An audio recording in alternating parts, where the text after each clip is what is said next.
Shalom Bapak Ibu Saudara terkasih. Jumpa lagi dengan saya Jeffrey Chandra di dalam konten dari YouTube channel saya pribadi, yaitu Jeffrey Chandra Channel.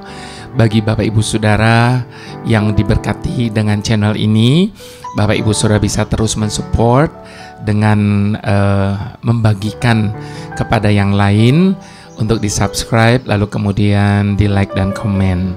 Nah, Bapak Ibu Saudara, pada kesempatan indah bersamamu kali ini, saya mau membahas atau memberikan tema bagi renungan singkat kita saat ini, yaitu menantang maut.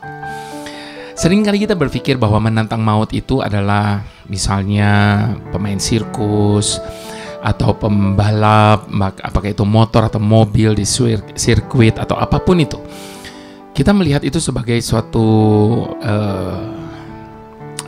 suatu hiburan atau suatu olahraga yang sangat menantang maut, sebab setiap saat nyawa dari si pelaku itu bisa terancam.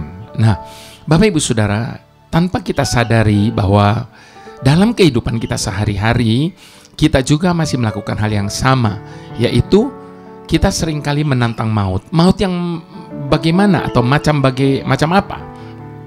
Nah, nanti sebelum saya membahas mengenai lebih lanjut hal ini, kita berdoa terlebih dahulu ya Bapak Ibu Saudara. Kita mau bersama-sama memohon tuntunan Tuhan. Mari kita berdoa. Bapa pelindung kami, pembela kami, perisai dalam hidup kami. Terima kasih Tuhan, kami boleh tinggal aman bersama-Mu. Karena ketika kami dekat denganmu Tuhan, tidak ada satupun yang dapat memisahkan kami dari kasih setiamu. Itu sebabnya Bapa, saat ini kami datang di hadapanmu, karena kami percaya di dalam Engkau Tuhan, kami akan mendapatkan kekuatan baru. Di dalam Engkau Tuhan, kami akan mengalami pemulihan. Bapa, tutup bungkus kami dengan darah-Mu, sehingga tidak ada satupun panah api iblis yang dapat mencapai kami. Sehingga Tuhan, di dalam segala sesuatu kami akan muncul sebagai lebih daripada pemenang, menghadapi segala tantangan, menghadapi segala godaan apapun itu. Dialah Tuhan, Engkau yang memegang hidup kami, senantiasa menjadi perisai dan penolong bagi setiap kami. Dalam nama Yesus, berkati kami di dalam persekutuan singkat ini, supaya lewat indah bersamamu ini, kami boleh dibukakan pikiran kami, mata hati kami, untuk kami boleh hidup lebih baik dan lebih baik lagi. Terima kasih Bapa, dalam nama Yesus kami berdoa, haleluya, amin. Baik Bapak Ibu Saudara, kita buka 1 Korintus 10 ayat yang ke-11 sampai ke-13. 3 ayat saja Bapak Ibu Saudara kita baca. 1 Korintus 10 ayat ke-11, semuanya ini telah menimpa mereka sebagai contoh dan dituliskan untuk menjadi peringatan bagi kita yang hidup pada waktu itu, di mana zaman akhir telah tiba. Sebab itu siapa yang menyangka bahwa ia berdiri teguh, hati-hatilah supaya ia jangan jatuh. Pencobaan-pencobaan yang kamu alami ialah pencobaan-pencobaan biasa, yang tidak melebihi kekuatan manusia, sebab Tuhan setia, dan karena itu Ia tidak akan membiarkan kamu dicobai melampaui kekuatanmu. Pada waktu kamu dicobai, Ia akan memberikan kepadamu jalan keluar, sehingga kamu dapat menanggungnya. Amin. Ayat yang ke-12 tadi, Bapak Ibu Saudara, dikatakan, sebab itu siapa yang menyangka bahwa ia teguh berdiri, hati-hatilah supaya ia jangan jatuh. Satu kali saya terima sebuah forward WhatsApp dari salah seorang teman saya yang berisikan humor atau ini sindiran atau ini teguran atau apa saja itu dikatakan, tapi cukup menggelitik Bapak Ibu Saudara. sebuah joke yang menceritakan tentang tikus-tikus. Ini hewan yang paling saya takuti, Bapak Ibu Saudara. Sebenarnya bukan takut, geli. Nggak tahu kenapa ya. Setiap orang punya ininya masing-masing ya, Bapak Ibu Saudara. Tapi sekalipun itu saya mau cerita tentang mereka. Joke ini menceritakan tentang tikus-tikus, di mana mereka lagi berkumpul, lalu mereka saling bercerita dan membanggakan keberanian mereka masing-masing dalam menentang atau menantang maut. Tikus pertama bercerita, "Aku tidak pernah takut dengan perangkap tikus yang dipasang oleh mereka." Manusia maksudnya. "Malah aku sengaja mendekati perangkap itu. Dan ketika perangkap itu mau menjerat aku, dengan gesit aku menghindar." Lumayan untuk memacu adrenalin, katanya. Lalu tikus kedua nggak mau kalah. Lalu dia berkata, "Kalau aku sih, yang namanya racun tikus itu sudah jadi seperti vitamin sehari-hari. Seperti minum suplemen berenergi gitu," katanya dengan sombongnya. Lalu tikus yang ketiga, dia hanya terdiam dan tidak berkomentar sama sekali. Kemudian ia mendadak pergi begitu saja. Tentunya dua tikus yang lain kontan berteriak, "Hei, mau kemana kamu?"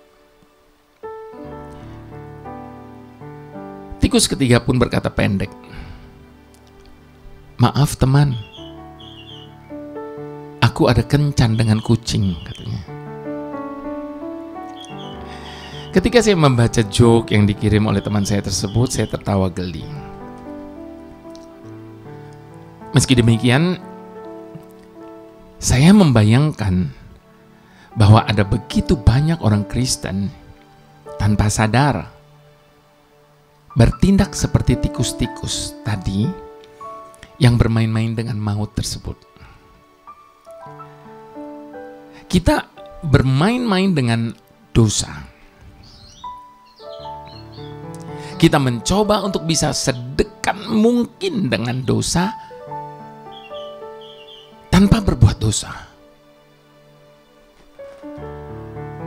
Padahal kita semua tahu bahwa kita semua tidak akan mungkin bisa dekat dengan dosa tanpa berbuat dosa.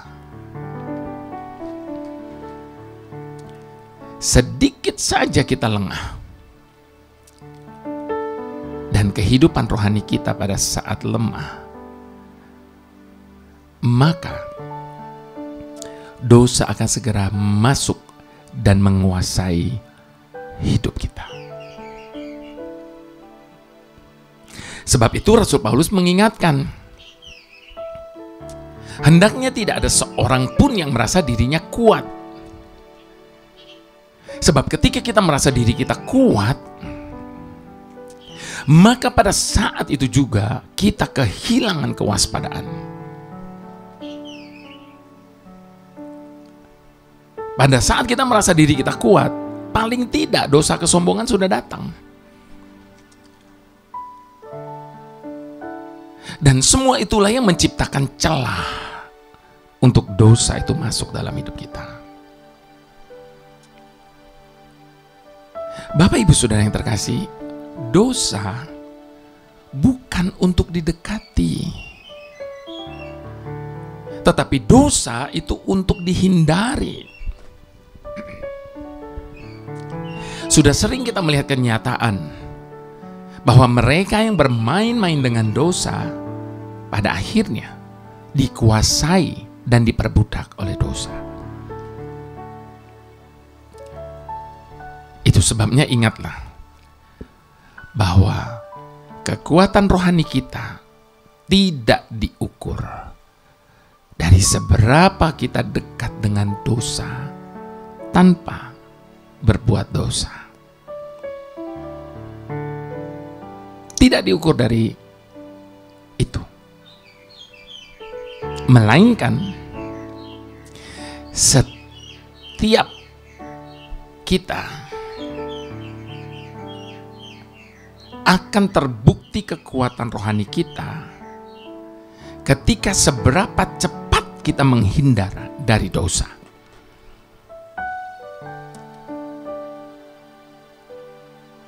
Jadi kalau selama ini kita terus bermain-main dengan dosa, segera putuskan untuk berhenti melakukannya. Sebab tidak ada seorang pun juga yang kebal terhadap dosa.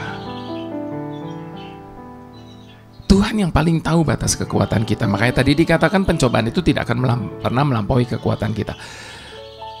Dan Tuhan yang paling tahu dan paling mengenal hati kita. Itu sebabnya dekatkan diri kita kepada Tuhan, maka dosa akan menjauh dari hidup kita. Hanya dekat kasih-Mu Bapa,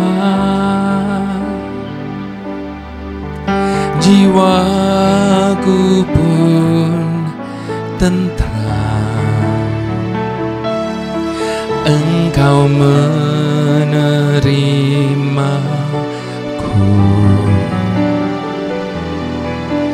dengan sepenuhnya, walau dunia melihat rupa, namun Kau memandangku sampai ke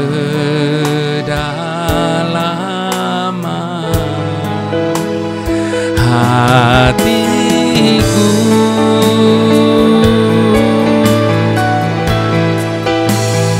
Tuhan, inilah yang ku tahu, Kau mengenal hatiku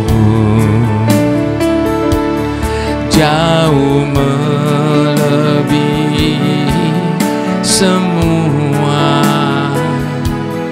yang terdekat sekalipun. Tuhan, inilah yang ku mau, Kau menjaga hatiku supaya kehidupan memancar senantiasa.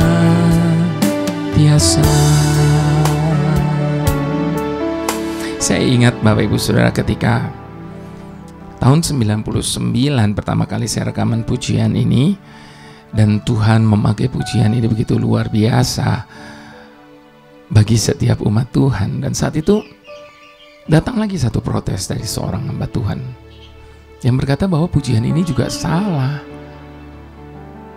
Kenapa dia katakan pujian ini salah? Karena ada kalimat yang berkata begini, Tuhan, inilah yang ku mau, Kau menjaga hatiku. Dia berkata, firman Tuhan jelas berkata kita yang menjaga hati kita. Jagalah hatimu. Bapak Ibu Saudara, saya yakin dua-duanya tidak salah. Kenapa? Tuhan suruh kita menjaga hati kita. Yes, itu firman Tuhan. Tetapi Bapak Ibu Saudara, dengan kekuatan kita sendiri, kita tidak akan pernah mampu. Itu sebabnya kita perlu campur tangan Tuhan. Sebab apa yang baik yang kita mau lakukan justru yang jahat yang kita buat. Betapa lemahnya daging kita. Dan untuk menjaga hati kita itu tidak mudah, Bapak Ibu Saudara. Sebab di dalam hati ini pangkal dari segala-galanya. Itu sebabnya kita perlu Tuhan tolong kita untuk menjaga, membantu kita untuk kita bisa menjaga hati kita. Sebab tanpa campur tangan, tanpa pertolongan, tanpa kekuatan, kemampuan daripada Tuhan, kita tidak akan mungkin bisa menjaga hati kita.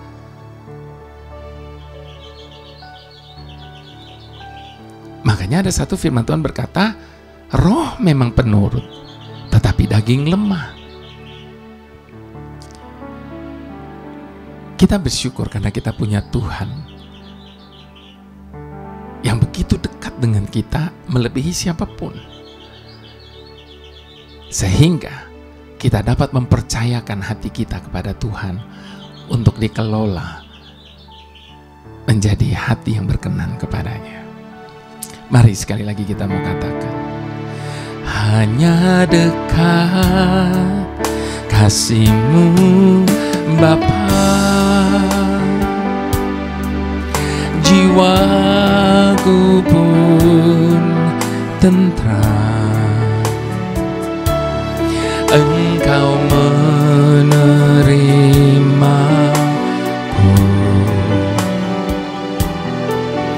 dengan sepenuhnya, walau dunia melihat rupa, namun Kau memandangku sampai ke dalam hatiku.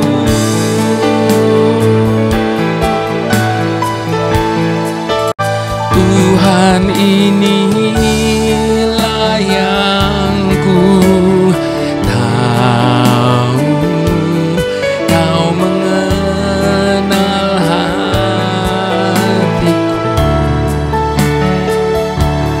jauh melebihi semua yang terdekat sekalipun.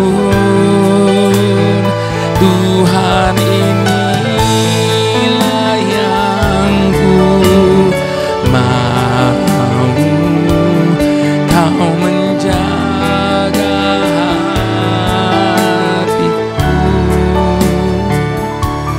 supaya kehidupan memancar senantiasa, supaya kehidupan memancar senantiasa, supaya kasih Tuhan memancar senantiasa.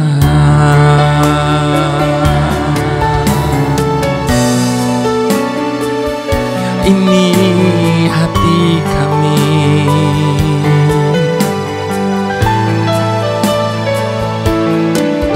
kami letakkan di mezbah-Mu, jadi persembahan yang hidup, yang berkenan kepada-Mu Tuhan. Hati dan hidup kami Bapa ada di tangan-Mu.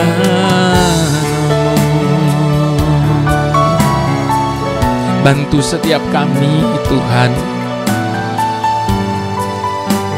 untuk kami boleh menjaga hati kami ini,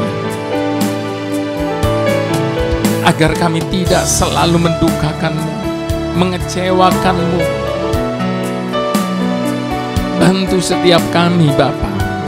Dengan kekuatan kemampuan kami akui kami tidak sanggup.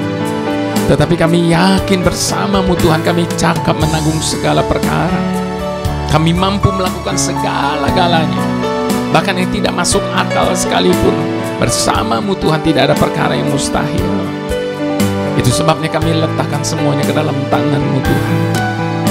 Haleluya. Tuhan Yesus, terima kasih untuk karya-Mu dalam hidup kami. Seringkali kami berpikir bahwa kami ini cukup kuat untuk menghadapi setiap godaan yang datang dalam hidup kami. Namun berapa sering ternyata kami jatuh di tempat yang sama, hanya karena kami mengandalkan kekuatan kami sendiri.